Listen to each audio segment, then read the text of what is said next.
This live stream, man, we're going to be talking about a lot of shit. I recently picked up brand new mic, so hopefully the sound quality and everything will sound a lot better as we continue this journey to get monetized and also, you know, hopefully see Chelsea get turned around. I mean, in this stream, bro, we're going to be going over a lot of shit, man. Um, Liam Rosina, Enzo Fernandez, Moises Caicedo, Mo Salah leaving Liverpool at the end of this season. And it's going to be an interesting summer with the World Cup also coming up. We have a lot of stuff to look forward to. So go ahead, get in the comments, like the video, like this stream, share the stream too, get your friends involved, get everybody involved. If you love football, love soccer, you love sports, because I will at some point get into other sports topics because there's a lot of stuff going on in the NBA. Major League Baseball actually starts today. So there's a lot of stuff to look forward to. March Madness is in full swing. All the sports are generally active right now, except for the NFL, which I can really care less about right now, even though the 49ers look like they're actually doing something in free agency and in the drafts coming up. So hopefully the 49ers can actually get back to the fucking Super Bowl and win it in my lifetime, bro. That would be nice. But we're going to go ahead and start talking about Lima Senior, all this bullshit that's going on at the football club right now, man. So we're gonna go ahead and switch over here. So we all know the man's not cut out for the job right now. So they're saying Chelsea believe the main reason for the stop-start season has been the unplanned change of coach, which the club were forced into when Enzo Maresca effectively quit. I spoke on this in my short yesterday, man.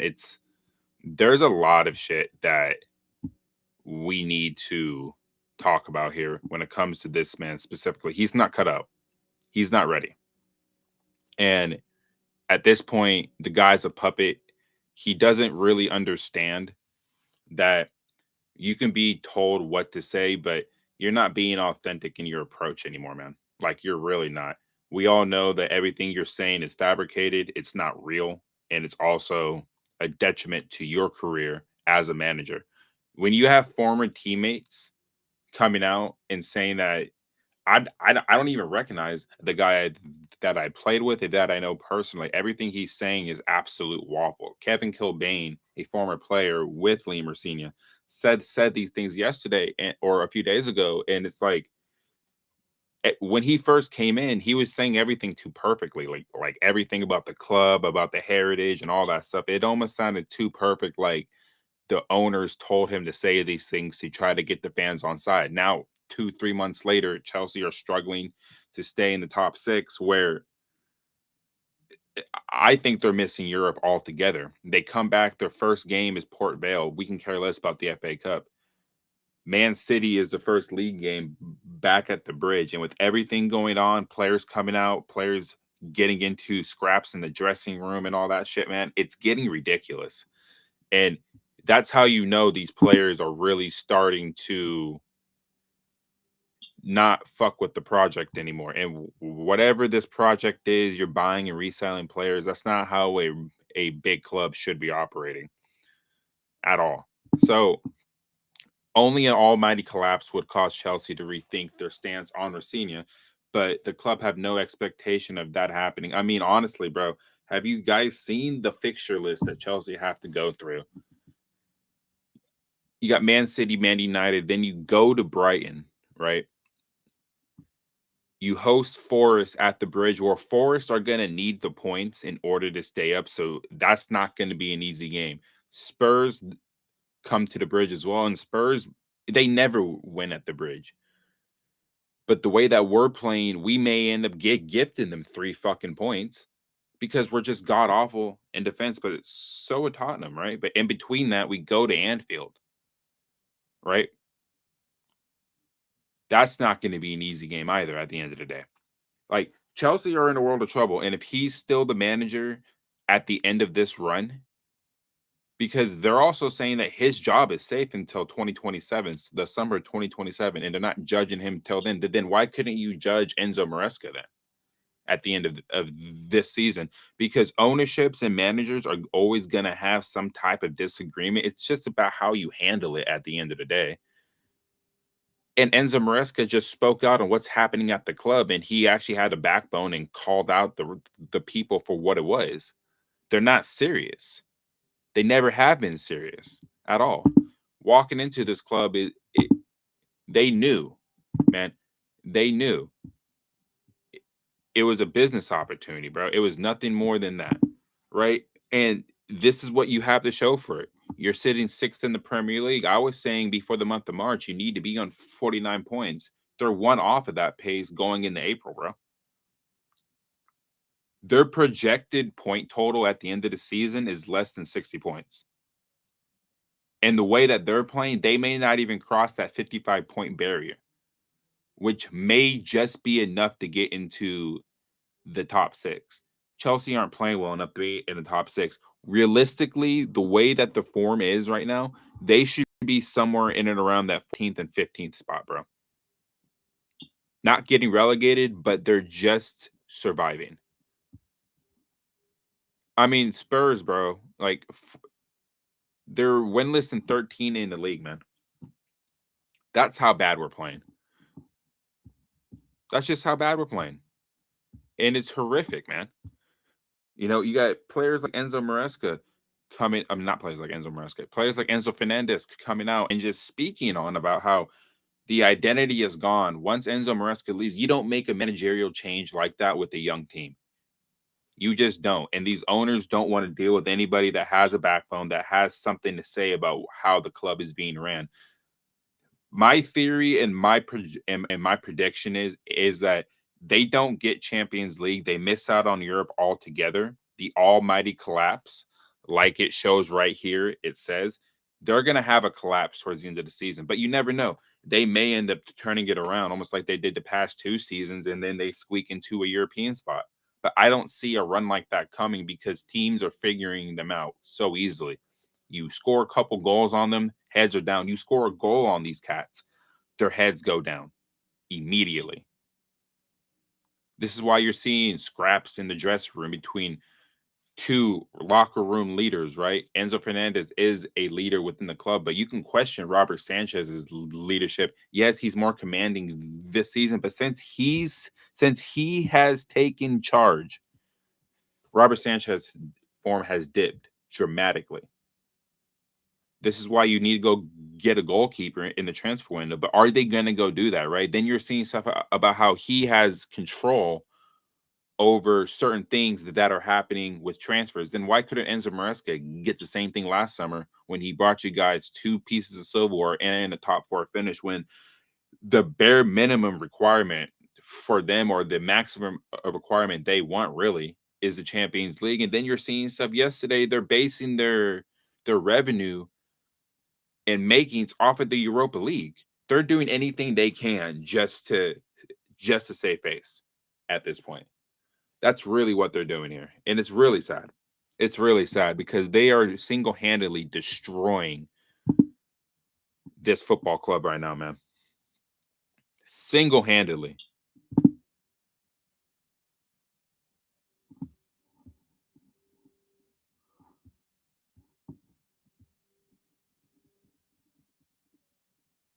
Give me 1 second, guys.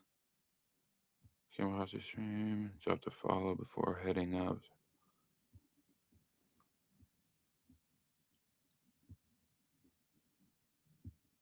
I appreciate that, bro. So getting back to this, yeah, I'll definitely take a look at that, bro. I appreciate that message. Piece of hair on me, man. But it's just a sad state of affairs, bro. I mean, where do we go from here? Like, I'm asking for the people watching, right? Like, where do we actually go from here at this point, man? The owners have to sell, because when you're going through 8 transfer windows and then you're going into your 9th transfer windows aren't going to fix it. It's been broken, it's done, it's finito, it's over with, bro. The fans have had enough. I've had enough. Out here being in the States, bro, and waking up to watch these games and shit, man, like I can be doing a lot more shit with my mornings than watching guys run around and not give a fuck. But it all it's a reflection of the ownership at the end of the day. I'm not saying these players don't care about playing the sport. I'm saying they've lost belief in what these owners are trying to project. This is why this summer's transfer window, you may see big players leaving. I don't think Cole Palmer or Caicedo are leaving or Esteval's leaving, but Enzo Fernandez has a real chance of leaving, especially if Chelsea don't get into the Champions League, man. Like, especially if Chelsea don't get into the Champions League, right? And then you're seeing stuff like this. It's just more PR bullshit, right? Chelsea viewed this summer as being critical in terms of recruitment, with the club desperate to improve the mental resilience of the squad and provide Rossini with a better balance of options. So why are we giving him these options, but Enzo Maresca couldn't get these options? I'm going to continue to say Enzo Maresca this because he did more with this squad with given less, if you know what I mean. He wasn't given the backing in a sense in this past summer transfer window. When he's asking for certain positions where I feel like he's been given the right to do that, asking for a more experienced center half, asking for a more experienced goalkeeper, getting an elite striker. Yes, he didn't believe necessarily that João Pedro could go get 20 goals in a season, but nobody. I mean, I used to think João Pedro was overrated, and then he proved me wrong. He's been proving me wrong this whole season. My favorite celebration, bro, this season is that, bro. I mean, he's a cold player, no pun intended, to Cole Palmer, who I'm going to get to in a second. But João Pedro, when the team is playing well, the guy's bagging goals for fun. He's a creator and he's a goal scorer, right? But if the team drops off, of course, he's not going to have the same opportunities. He can't do it by himself. He's running his socks off half the time, right? With the purpose. If you're Liam Delap, you're over here just trying to do shithousery shit at the end of the day. You're not a good striker. You're not cut out to wear the Chelsea shirt at the end of the day. The jump from Ipswich to Chelsea is too much for Liam Delap. It's been too much. And even sending Nicholas Jackson on loan to Bayern Munich was not the right move. You should have kept Nicholas Jackson in the squad. It didn't matter because Cole Palmer played better with him, and that is the biggest thing that we have to speak about here. The APB is still out for Cole Palmer, right? We haven't seen him since, honestly, the Club World Cup. We have not seen him. Now, he's been injured. We all understand that, right? But at the same time, he's been back now for about 2.5 months. You would think at some point you would have to turn it around, but the team's not playing well, so that's going to reflect on him. Enzo Fernandez has been one of the better performers in this entire run that we've been shit. But you still see bullshit spoken about him every single day because he's the easiest to pick out. He's one of the most expensive players in the team. So if you're worth over 100 something million, you're going to get the criticism regardless of how well you play or regardless of how bad you play. And generally, I mean, he has over 20 goals and assists this season as the number 8. Can you find me more number 8s that are actually doing that in Europe right now?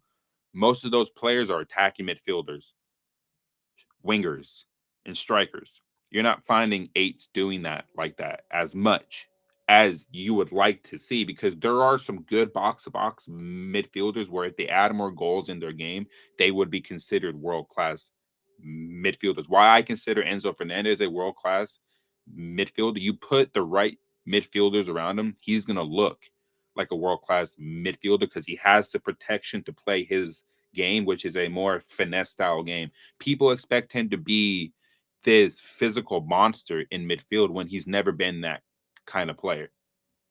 You have players like Moises Caicedo and you get a Romeo Lavia or an Andre Santos in that midfield next to him. That's the balance that you're looking for, to have Enzo push up the pitch a bit more and be more creative. But people don't want to see it that way. People pick out the bad moments he has and then really analyze that and say this is why he's not worth 108 million. And there's people on this specific platform I'm on now that have the agenda against him, and it's ridiculous. I can pull it up for you guys right now. And he's one of the main ones, bro, where it's just like, I don't understand your logic in this. Cole Palmer can lead England to glory, but is he going to show up?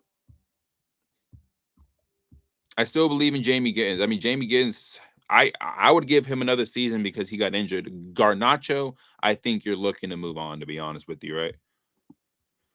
If you speak the truth, here it is. If you speak the truth about Enzo Fernandez, people will say that you have an agenda. Chelsea need to sell while all this news is hot. Pump and dump to Real Madrid now. Get our money back and sign a midfielder who can actually move and really pass. I mean, could you imagine if the players in front of Enzo actually moved and made runs and actually didn't lose possession so quickly once he plays the ball in? It's a thought. I mean, if you guys watch Chelsea games, right? Do you see a lot of movement from the front line? I've seen countless games this season and over the past 3 or 4 years where our midfielders will have the ball and there's no movement up front. Players are stagnant. And then you're passing it back, you're recycling the play. Could you imagine if we had more dynamic movement up front, the passes Enzo could actually be making? The passes Caicedo could be making, the passes Palmer could be making. And it's like, when Cole Palmer's on, when he's in those half spaces, in those awkward spaces in midfield that you don't expect players to pick up, that's where he's at his best. And he's not able to find those spaces right now because I think right here, he's not there. I think physically he may be back, but mentally, I don't think Palmer's back, bro. I think he's saving himself for the World Cup. And that's absolutely fine given how bad we've been this season. Just given how bad we've been this season, particularly since the turn of the year, he's got to figure it out, man.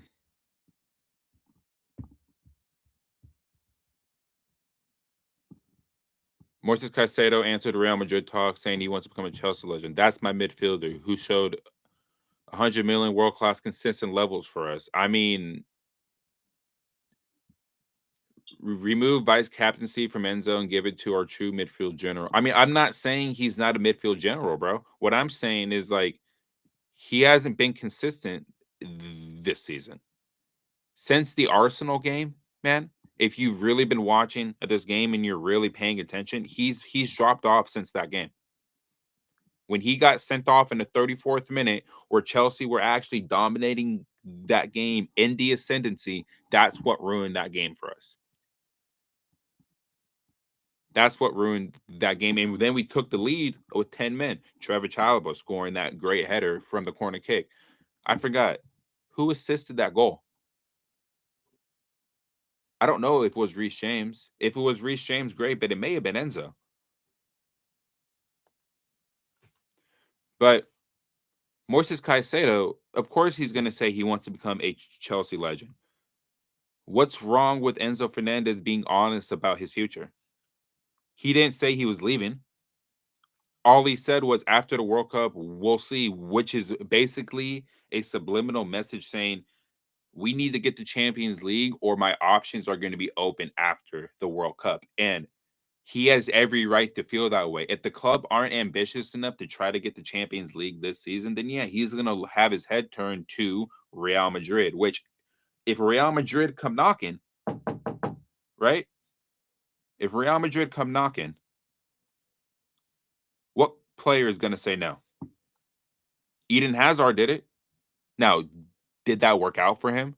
No, but Real Madrid got Eden Hazard in his prime. He just mismanaged his entire career there. And unfortunately, he got injured against PSG where he really got his ankle fucked up. And that was the last time we really saw Eden Hazard. And unfortunately for him, it didn't work out at Madrid.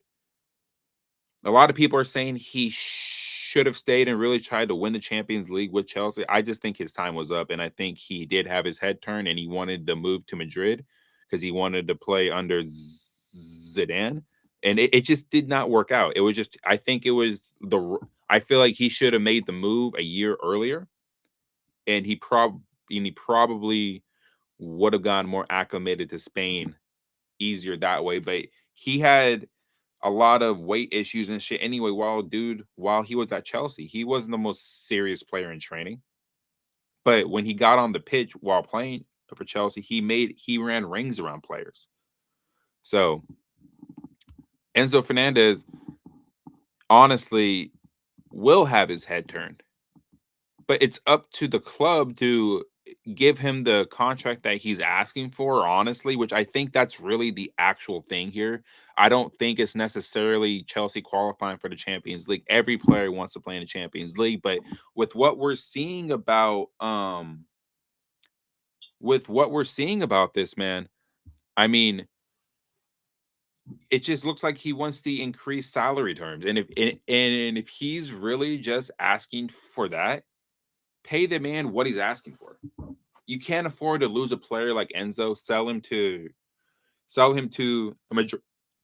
Madrid, where not under this ownership, because they're not going to spend 130 million that they're asking for in the right areas. If you sell Enzo Fernandez, you can go get an elite winger and a adequate central midfielder that can do what Enzo does for about 130 million. You go spend 80 million on an elite winger, 90 million if you really have to, and go get a decent midfielder. People keep on saying Elliot Anderson and all this stuff. I don't want to hear that. I'd rather just keep Enzo and build the actual spine around Caicedo and Enzo, right? Then you have your more advanced attacking midfielder who could be Palmer, who could be Esteban if he actually wants to play in the 10 more.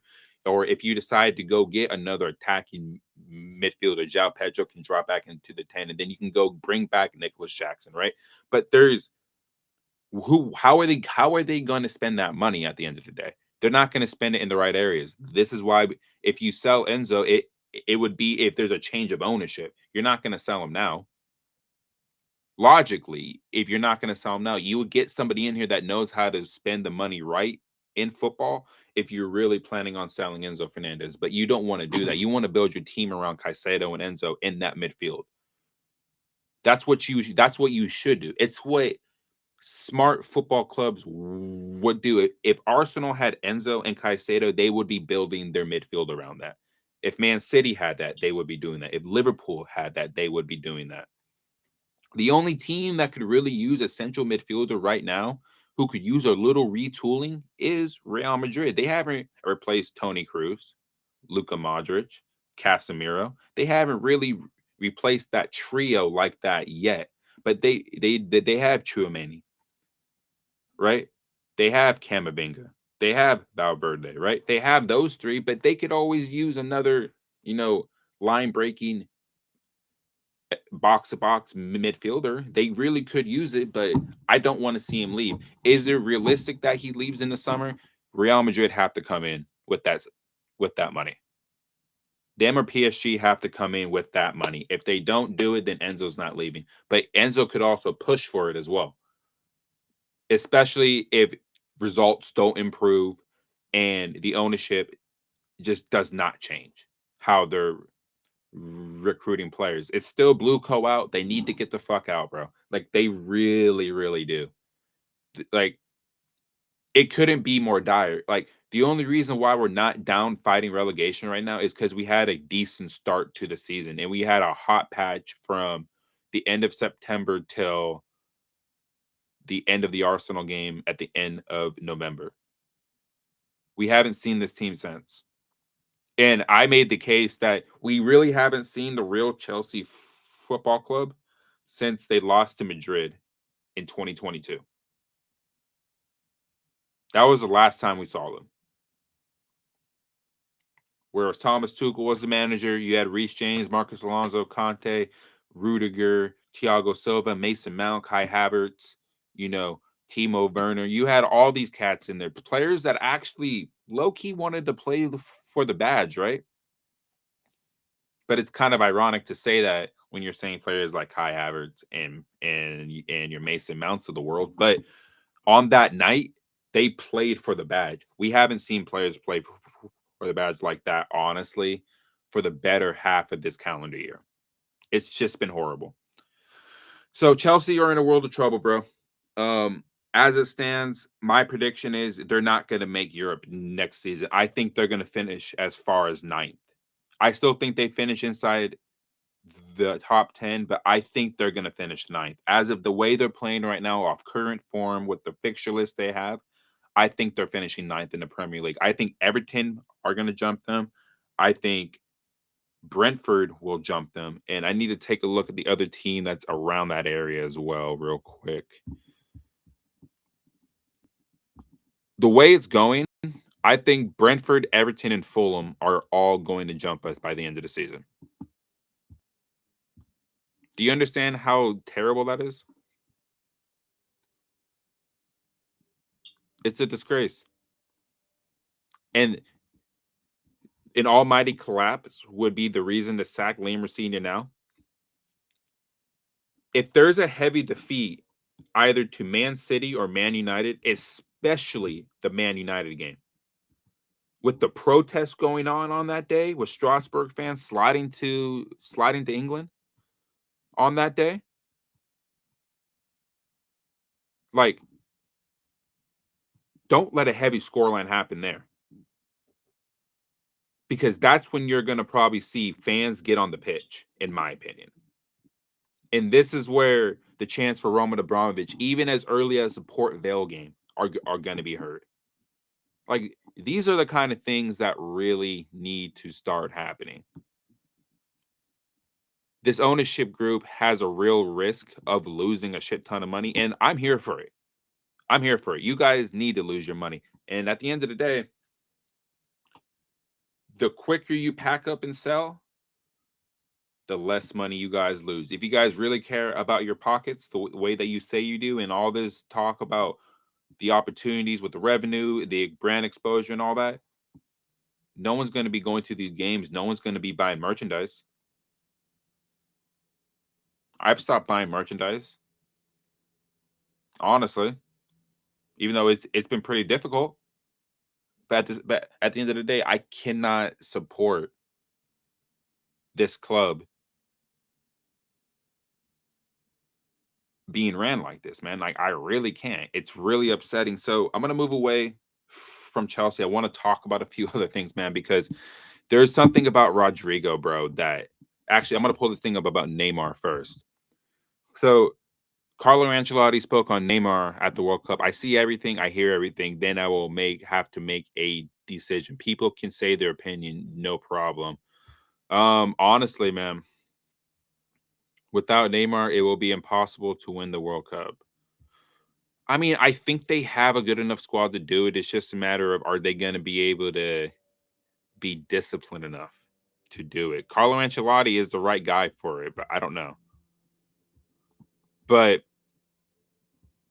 is Neymar going to be at the World Cup in the summer, man? I don't know. I don't know. I mean, it depends what their needs are in attack, right? I feel like with also there's something on Rodrigo I'm going to touch on as well here. With Rodrigo not being there because of his ACL injury and the calamity of his freaking operation that I'm going to get to right now. You have Vinny, you have Esteval, you have João Pedro, Igor Thiago at Brentford should be going to the World Cup this season. That he should be going. Richarlison may get in just because he's already been capped for Brazil, and they need 3 strikers at this World Cup, in my opinion.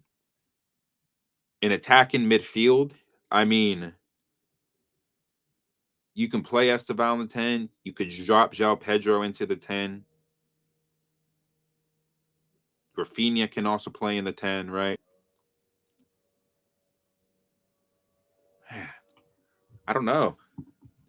I mean, I can see a world where he doesn't call him up, but I think Carlo Ancelotti is going to call him up to the squad. He may not be a starter, but I think just because it's Neymar and this could possibly be his last World Cup, and because it's also in the United States, it's just a marketing opportunity for him as well. So I do think he's going to get in, but I don't think he's going to be in the starting 11.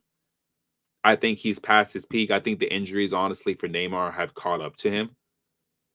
And he was one of the most foul players in Europe, and a lot of people did not like the way that he played, but that's just the love and joy he had for the game, and people just did not like it. And it's sad. It really is sad, man. I mean, the guy who was supposed to win a Ballon d'Or and bring Brazil a World Cup, because that's what generational talents in Brazilian football are supposed to be doing, is you win the Ballon d'Or and you bring the World Cup back to Brazil. Can he do it this time, not being a major part of the Brazilian setup? Brazil have a shot. They have a good team. It's just a matter of matchups, and it's the mentality. This isn't the same killer Brazilian team that we all knew and that we all grew up on. It's not the Ronaldos, the Ronaldinhos. It's not those cats anymore, bro. It's the Vinny Juniors of the world. It's the João Pedros of the world. There's no Thiago Silva there. Even though you know what, it would be exceptional to see him play in this World Cup. I ain't gonna lie. Being in his 40s, playing in that back line for Brazil, I would love to see it. But getting to another Brazilian winger that has, unfortunately, bro, he had the operation done on the wrong knee. Breaking. Real Madrid's medical team have operated Rodrigo's wrong knee. He's set to go. He's set to go surgery again tomorrow. How does this happen? How does that happen?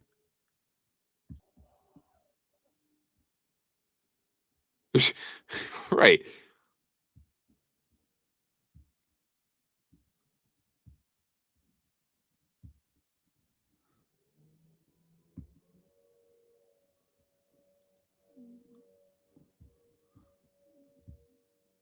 Oh my God. I mean, I don't know if it's real. I almost want to look it up because I'm seeing people saying that it's not real, but then because I saw Mbappe too is also having like the knee issues, which is crazy. But if this is true, how does that happen? How the fuck does that even happen, dude? How do you operate on the wrong knee? I'm pretty sure with who he is, everyone saw the injury and how gruesome it was. How do you not know what knee it was? If this is true, all right? It is a parody account. I do see it here, but like, could you imagine, bro, if this was actually true? How do you operate on the wrong knee? I got fooled there for a second. I ain't gonna lie. That is hilarious. But anyway, Mo Salah, right? Liverpool legend. Let's see if I can find it here. Here it is. Mo Salah set to leave at the end of the season, man. And what a player he was, right? Like, what a player he was. Give me 1 second, guys.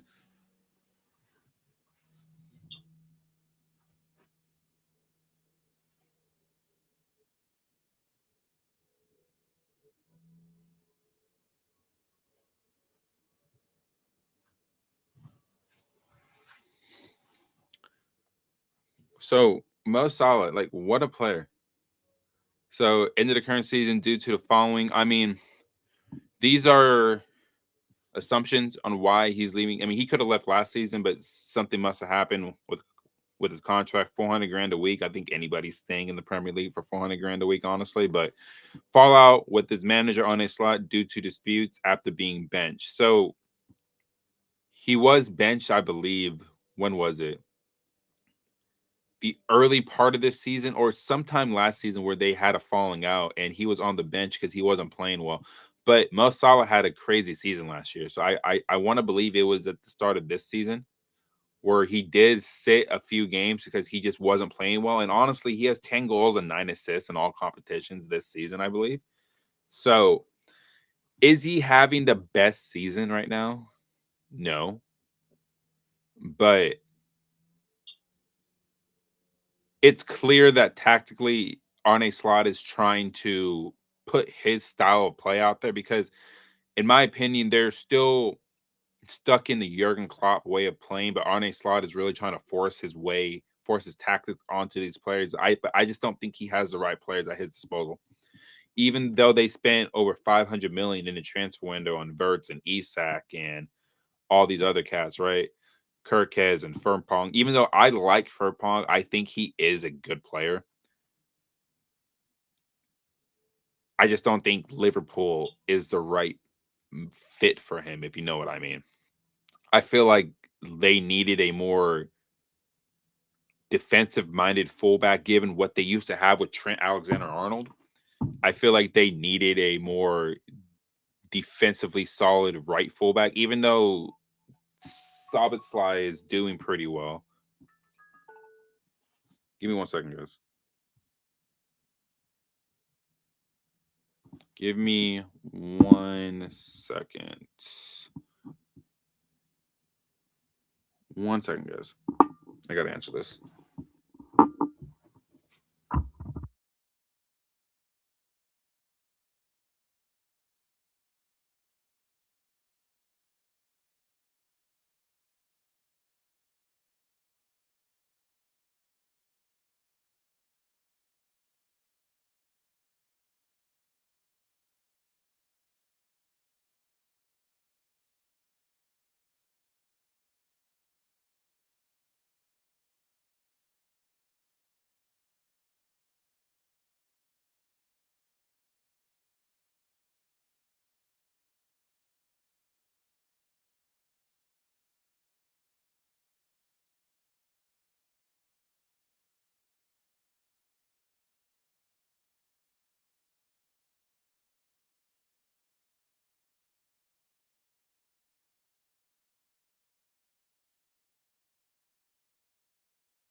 Sorry about that, guys. I have my girl calling me.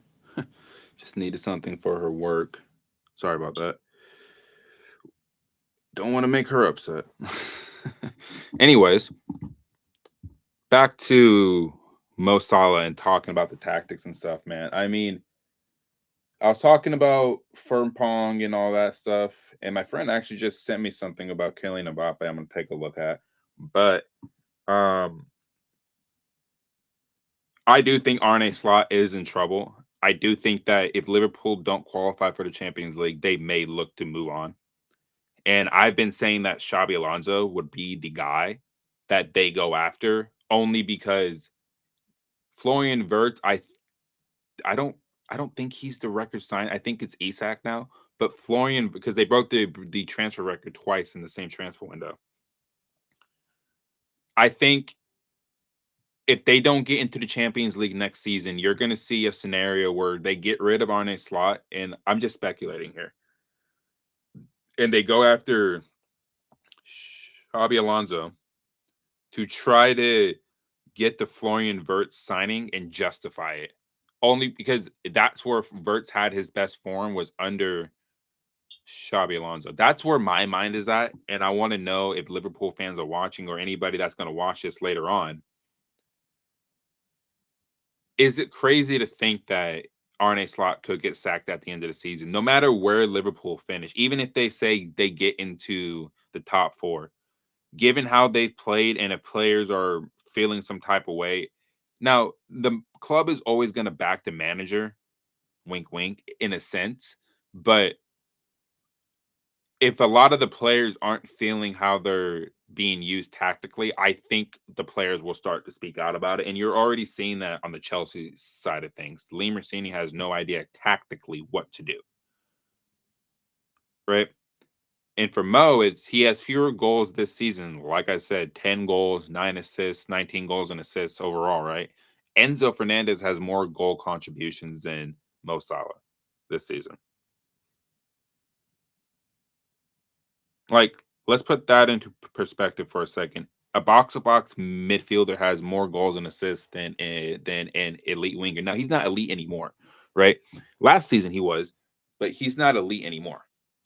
He hasn't shown it this season, but I just think tactically he doesn't fit how Arne Slot want to play. Mo Salah, honestly, is a counter-attacking threat, one of the greatest to ever do it.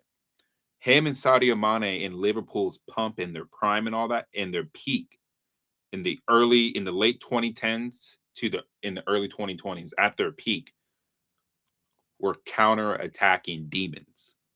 Were lethal on counter. Firmino, Mane, and Salah, one of the greatest trios in Premier League history, in my opinion, were lethal on the counterattack. You knew if you lost possession in midfield or high up the pitch, those three were going to find a way to put the ball in the back of the net. Arne Slot's system is more possession-based, which then forces Salah to sit in pockets of space that he doesn't really want to sit into. He wants to be able to run in behind and take players on. But in Arne Slot's system, you don't really have the freedom to just attack players like that.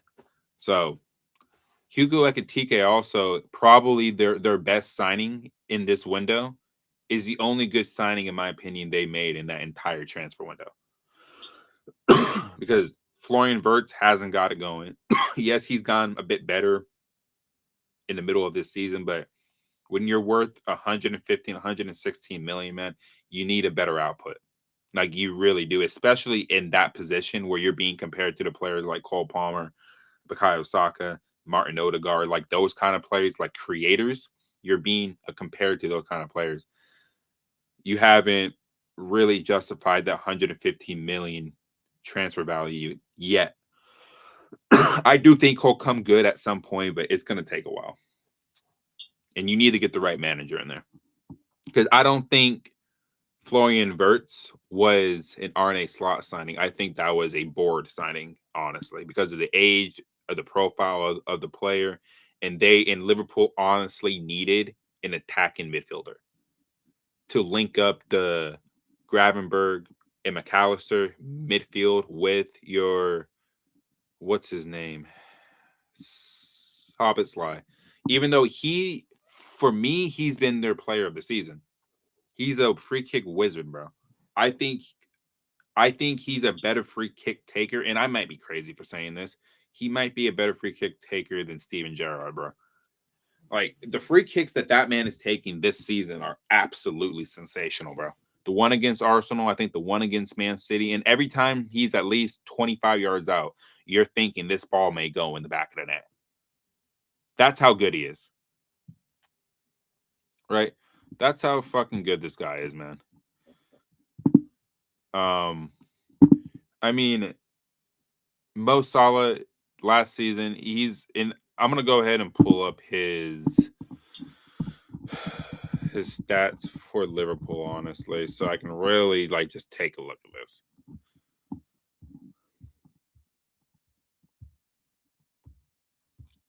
I like going on, which side is it? Is it StatMoose?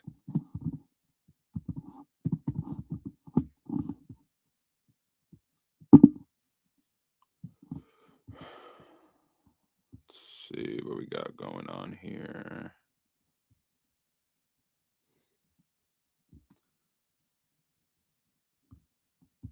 Right, so how many of these goals were for Liverpool? Oh my God, all these freaking ads, bro.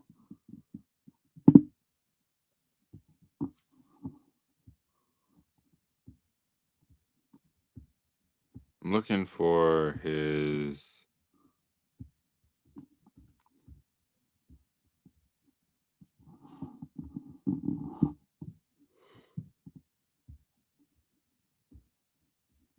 All right.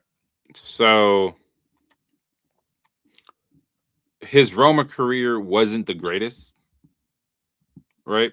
But once he came to Liverpool, this is where the man took off to being one of the greatest, one of the greatest attackers in the Premier League ever, right? So his first season at Liverpool, right? 32 goals, 10 assists. Second season, 22 goals. The year they won the Champions League, 22 goals, 8 assists. 2019-20, the year they won the Premier League for the first time in 30 years. 19 goals, 10 assists. Okay. 2020-2021. A season where people said he dropped off significantly, and he did, because he wasn't the same player that season. And I think a lot of it had to do with the COVID outbreaks and all that stuff, right? But he had 22 and 5 in that season. 21-22, 23 goals, 13 assists. 22-23, Chelsea's terrible season. 19 goals, 12 assists. 23-24, 18 goals, 10 assists. 24-25, last season when they won the Premier League. My opinion, I think he was the player of the season, but 29 goals, 18 assists. Outrageous, bro. You're getting almost 20-20. 20, like almost 30 goals and 20 assists. Like, that's outrageous, dude. Right? So in the Premier League in his career for Liverpool, well, actually, he did score. He scored 2 goals with Chelsea. I won't even count those, honestly. So for Liverpool in the Premier League, 189 goals and 92 assists. Let's put that into perspective here, right? The guy single-handedly may end up being the greatest right winger in the Premier League, in the history of the Premier League. And that's not a crazy take to have. You can have an argument about the greatest left winger of all time in the Premier League. People can say Cristiano Ronaldo. I think it's Eden Hazard, honestly. You can say Ryan Giggs because the amount of Premier Leagues he's won, you know. But for me, Mo Salah is the greatest right winger in Premier League history. He's not the greatest right winger ever because I think that's Messi. Even though you can make the argument that Messi is a number 10, but when he was in his peak, at the top of his game, he was playing on the right-hand side and cutting inside and terrorizing every defense up and down the continent, except for Chelsea. But, 191 goals in the Premier League, 189 of them for Liverpool. I would have liked to have seen him cross that 200 goal mark in the Premier League for Liverpool. And he still has a chance to get it. Now, he has to go on a hot streak at the end of the season and score 9 goals in the next 8 games, right? And that would basically guarantee that they get into the Champions League for next season. But does he get into a Premier League all-time starting 11? Right? Like, does he get into a Premier League all-time starting 11? I think there could be an argument that he does. Because if Lionel Messi played in the Premier League, you would probably say yes. Or you would probably say no, he would get in. But for me, Mo Salah is in that all-time bracket of, I mean, he's the fourth all-time in goals, right? Harry Kane's got 213. Wayne Rooney's got 208. Alan Shearer's got 260. I think the only player who's going to probably catch him would probably be if Erling Haaland continues the pace he's on and scoring 30 goals in a season and stuff like that, he can catch Alan Shearer. But I don't. I think at some point Erling Haaland will leave Man City and probably go to Barcelona or Real Madrid, one of those two teams. And what also makes Mo Salah so great, man, so great, he's in the top 10 in assists all time in the Premier League as a winger, as a goal-scoring winger too. Ryan Giggs got a 162. Kevin De Bruyne has got 119. Cesc Fabregas, who I compare Enzo to. I compare him to Cesc Fabregas. right? 111. Wayne Rooney's got 103. I mean, that's exceptional. Frank Lampard's got 102 assists, 177 goals in the Prem. James Milner just broke the appearances record. I mean, yeah, man. I mean, clean sheets. Players get marked down for that too. I didn't know that. I didn't know central defenders get credit for clean sheets like that. That's crazy. But yeah, I mean, I'll be real, man. Mo Salah, where's he going next? I think he's going to Saudi Arabia. Oh, I wasn't even showing that. But yeah, I was just going over this right here. He's top 5 in goals scored all time in the Premier League, and he's top 10 in assists. I mean, I'll say this. I think I think Mo Salah gets into a Premier League all-time starting 11. And for me, my 2 all-time wingers would be Eden Hazard and Mo Salah on the wings. And then I would probably have either Thierry Henry or Drogba as my main striker. That's how my front line would be. And probably with my midfield, I'd go Lampard as one of the 8s.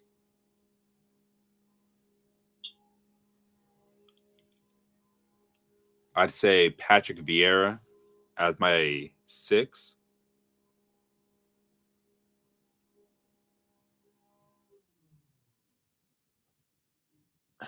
That other midfield is tough for me, man, because I can say so many names. I can throw N'Golo Kante in there. I can throw Paul Scholes in there, Steven Gerrard. But I'm looking for, if I have Patrick Vieira and I have Frank Lampard in there,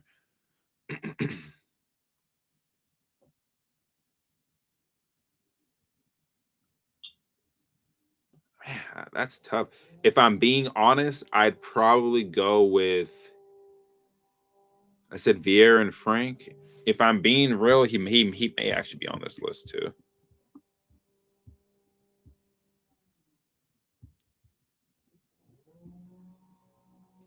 Man, that's tough. I don't know who my other 8 would be. I'd probably go with Kevin De Bruyne in his prime. So I'd probably go Frank, Kevin De Bruyne, and Patrick Vieira in my midfield. Then my back line, I'd probably go Ashley Cole at left back, John Terry, Rio Ferdinand. I would go as my other center half. And at right back, it's going to sound crazy, but I would probably, I'm going to be crazy for this. I want to say Reece James only because when he's fit, he's a physical presence. I would like to have somebody current in there for me. So I'd put Reece James at right back. And as my goalkeeper, no question, the greatest Premier League goalkeeper of all time, Petr Cech. So I'd have Hazard, probably Hazard, Drogba, Mo Salah, Kevin De Bruyne, Frank Lampard, Patrick Vieira, Ashley Cole, John Terry, Rio Ferdinand, Reece James, Petr Cech. I would have that as one of my all-time 11s. I mean, I can cook with lineups all day, man. Like, there's a lot of lineups I can have out here, and we can really talk about this shit. But honestly, you just don't see a lot of players like Cesc Fabregas in the league anymore. Frank Lampard, Wayne Rooney. Even the goalkeepers, man. Like, you're never going to see a goalkeeper concede less than 15 goals in the league. You're never going to see that ever again. But a few more things before I get up out of here, man. I am going to be doing a video on Chelsea and the $2 billion that they spent and why, if I was in charge, where I would be. And I'm just going to be talking specifically about sponsorships and players. About where this 2 billion was spent, why it was spent in the wrong areas, and what players they really should have went after, and what manager they should have really kept on board, right? If you're gonna put the Thomas Tuchel thing to bed here, and you know what, I may as well just do it now. I'll do a little bit of a preview of it right now. So if I had 2 billion spent, right? Let me go ahead and take a look.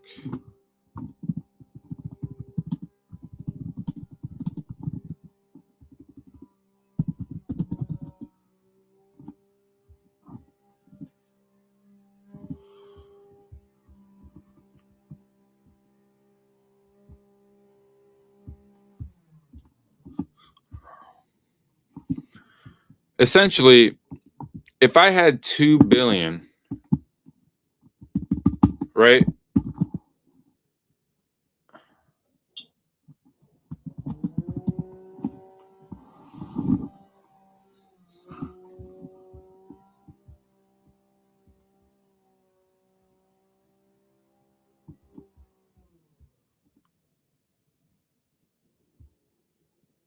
Essentially, I'm trying to find like a tier list maker where I can show you how I would do it, but I'll do it in a separate video. But essentially, when the owners walk in and you have Thomas Tuchel as your manager, right? The things he was asking for that he saw at the end of that last season where we finished, I believe it was third that season, which is crazy to think about that we finished as high as third. Oh, the days, bro. Anyway, Thomas Tuchel's asking for specific players. Now you go get Sterling. He wanted Sterling. He wanted Pierre-Emerick Aubameyang. Yeah, but would I have spent the money on those players? No. I remember the players we were linked with in that summer. Frankie de Jong. Right? You could have went to go get somebody like him. I feel like if you would have went to go get Frankie de Jong in that summer transfer window. Now this was the summer before Cole Palmer, and it was the same season that we swooped up Enzo Fernandez. We got Moises Caicedo later that summer. You know, Mikhailo Mudryk came in January of 2023. But spending the money, man, I mean, you could have went to go get Frankie de Jong, bro. You could have also, I believe it was the summer before that, you had a chance to put in a mega bid for Erling Haaland, right? But that was under, I believe, Roman Abramovich. They just weren't about to pay 150 million for him. Now, would that 150 have been well spent? Probably, because Erling Haaland has already made himself one of the greatest Premier League strikers of all time. So that would have been 150 million well spent, in my opinion. But if you have 2 billion, you should be going out there and getting an elite goalkeeper, a couple center backs that have pedigree. The fullbacks, I think, were fine. Reece James and Marc Cucurella. Reece James just needs to stay fit. But now it's making it more of a case that you need to go get a right back of quality. Malo Gusto's nice, but you need somebody with a bit more cachet in behind Reece James, right? Someone who can come in for him and take the load off of him, right? Take the pressure off of him of making those overlapping runs, being asked to do it, especially if you're playing teams lower in the Premier League. Do you need Reece James out there, or could you go get a quality backup right back that can actually do a job? Is this ownership going to go do that? No. Would I go do that? Yes. That's what I'm saying. What would I do with this? Go get a quality backup for Reece James. Malo Gusto, like I said, is nice, but you need somebody with a bit more oomph in that position, right? In terms of the winger position, and this is the position for me of the utmost importance. Every big team, every good team has either a left winger or a right winger that when you ask them to cook, when you give them to ball on their side of the pitch, all you're asking them to do is get me out of this situation. I need all 3 points, guys. I need all 3 points, bro. We need to get a point out of this game. Go get this game back. Every big team has that one player. PSG have Dembele, Kvaratskhelia, Barcola, Doué. Man City have Doku, Semenyo, Shirky. Liverpool got Salah. Arsenal got Saka. Chelsea used to have Eden Hazard. In my opinion, who we have as that player is an 18-year-old kid. That's too much pressure for a guy that just came to England in his first season. It's too much pressure. And when Esteval came on the pitch on Saturday, he was one of the only players that actually gave a fuck when he was out there. If we're going to talk about untouchables in the squad, right, he's probably top 2 or 3. In my opinion, these are the untouchables in the squad. Reece James, Moises Caicedo, Enzo Fernandez, and a lot of people don't want to hear that, but it's the truth. He should be considered an untouchable. Cole Palmer and Esteval. Everybody else, and João Pedro too, everybody else in this squad, you can make an argument you could sell them. A good team has 11 to 13 quality players. And then you fill out the rest of the team with academy players, or you go get some good quality of depth to add to your squad. We just have we have about 5 or 6, maybe 7 quality players in this squad. But that's not enough to field a starting 11. So that's where, for me, it's, if I have the $2 billion, I'm going to go get an elite winger, maybe 2, a center forward, bring back Nicholas Jackson, or if you can't do that, go get an elite striker. Or a striker that can actually be clinical, right? João Pedro's clinical, but can we get somebody else to help him out? Liam Delap's not the answer. He just is not the answer, right? So with $2 billion, bro, I'm definitely getting that shirt sponsor squared away too. There's no reason why Chelsea should not have a front of shirt sponsor. AFS AI is not a real thing, man. Bring back the days of Samsung, but sponsors like that aren't going to sign with the club that aren't in the Champions League or don't have European exposure. Chelsea may miss out on Europe altogether, and they'll go a 5th season running. Or I believe it's the 5th season running. Or I think a 3rd season running where you don't have a front of shirt sponsor. It's a disgrace. It's embarrassing too. It's absolutely embarrassing. So with $2 billion, man, I'm getting a backup for Reece James. I'm getting new center backs, a new goalkeeper, 2 or 3 quality wingers, and a center forward. And also in that $2 billion, yeah, I'm gonna go get myself an elite manager too, and give him control over what players he wants to see come in and out and who he wants to manage. Whoever you want to manage, okay, man, I'm going to go ahead and go talk to the club and go and try to figure this out for you, right? If it doesn't happen, what's your plan B? What's your plan C, right? Because not every club is going to say yes to the first offer that you go in for a player. That's why there's a whole negotiation process, right? So if I'm running the club, those are the things that I'm doing. If you guys are running Chelsea right now, what are you guys doing? How are you spending $2 billion? Because the money's gone. They've taken out loans from JP Morgan, Bank of America, and shit. They had the whole scandal with the ticketing issues, Todd Bowley, Vivid Seats, all that stuff, right? What do Chelsea do, man? It's wild, man. It's a wild game that we're dealing with here, man.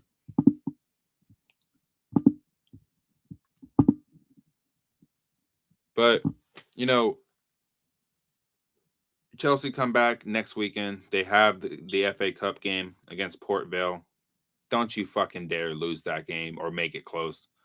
Like, don't you fucking dare. Like, please, oh, please. But Their fixture list coming up, man.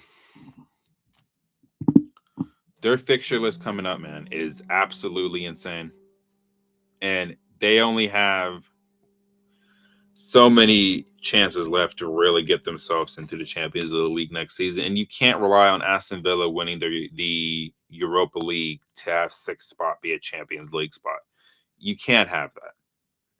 It'll be crummy as hell. And you can't give these owners any avenue out, honestly. Like, you really, really can't. So it's going to be an interesting next few weeks, man. I mean, in my personal life, I got a lot of stuff going on that I can't wait to share with people. But um, if Chelsea Football Club can just get their shit together, man, like, my life would be outstanding right now. But this is the only thing that's really bothering me right now, and it's crazy. It's absolutely nuts that this football club finds a way to drive me nuts every single week, but I still make the most of my life. And that's the most important thing here, guys. Is like, you can't allow stuff like this to ruin your personal life. And I've done a great job with not doing that. So, you know, pick it up, boys, please. Please. Like, I'm not saying that you need to win 9 in a row to make me happy. Just show that you want to play for the badge. And Blueco and Clear Lake, Todd Bowley, Viz, Igbali, all you motherfuckers, get the fuck out of the club, man. Like, enough is enough. I keep on saying this. In the summertime, pay attention to them possibly looking at, this may be enough. We're losing too much money. We're not in Europe, period. We're not going to get the same sponsorship deals or anything like that. Where you had options to have front of shirt sponsors for 50 to 60 million wrapped up, and you don't get that done because you're being greedy and you want more money, but you're not guaranteed to be in the Champions League year in, year out, because your ambitions aren't to be in the Champions League. Your ambitions are clearly to be in the Europa League or Conference League, the way that they're running. But even then, you may not even qualify for that. So yeah, Chelsea, like I keep saying, are fucked until further notice. And when they do get out of their conundrum and when they do figure it out, it may be too late.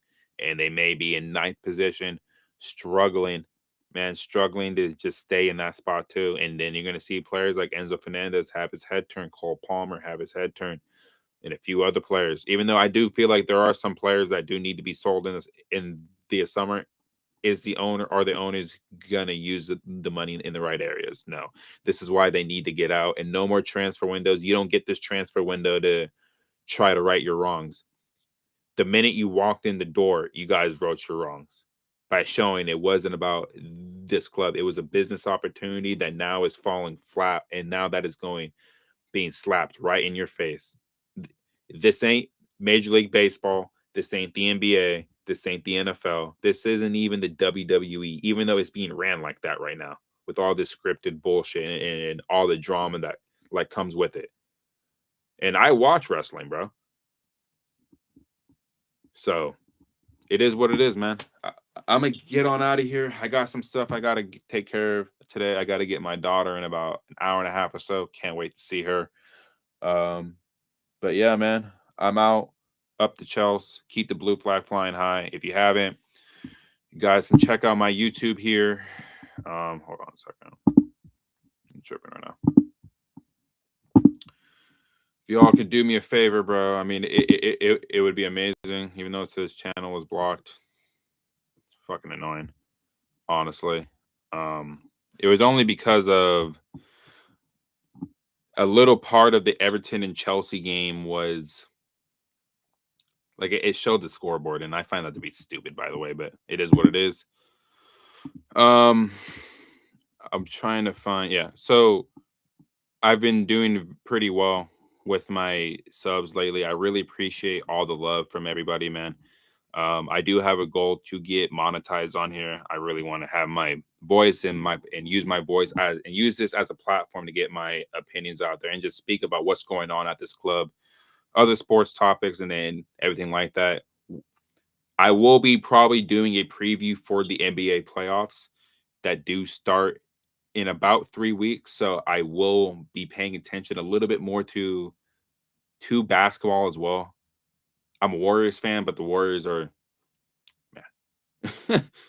It's no Steph, no party. We're praying for Moses Moody also, man. A horrible injury that he suffered a few days ago. Horrific injury, man. And everyone is praying for him. Honestly, he was having one of the best games of his career, and he gets injured. It's unfortunate, man. Jimmy Butler also, he's down. He tore his ACL against his former team. I mean, there's so many knee injuries across the world of sports right now, bro. But yeah, I mean, if you guys could, it would be amazing. Like, comment, sub on this stream. My streams do become public after a day, so if you haven't and you want to take a look at my other videos, go ahead. I have them shown up right here. Follow me on Twitter. I have that posted up here as well, or X or Twitter, whatever people call this platform nowadays. It shows I am live. Go ahead and follow me there at Silent Roses, Jason CFC, all that good stuff, man. But yeah, actually, I'm not even showing. I'm showing my YouTube. So Jason CFC, Silent Roses, follow that. I do post these onto my Twitter as well. So go ahead and take a look at everything there. I do also reply back to a lot of people on there. So again, guys, I really appreciate all the love and support on my channel lately, man. It means a lot. And with that being said, I'm going to get out of here.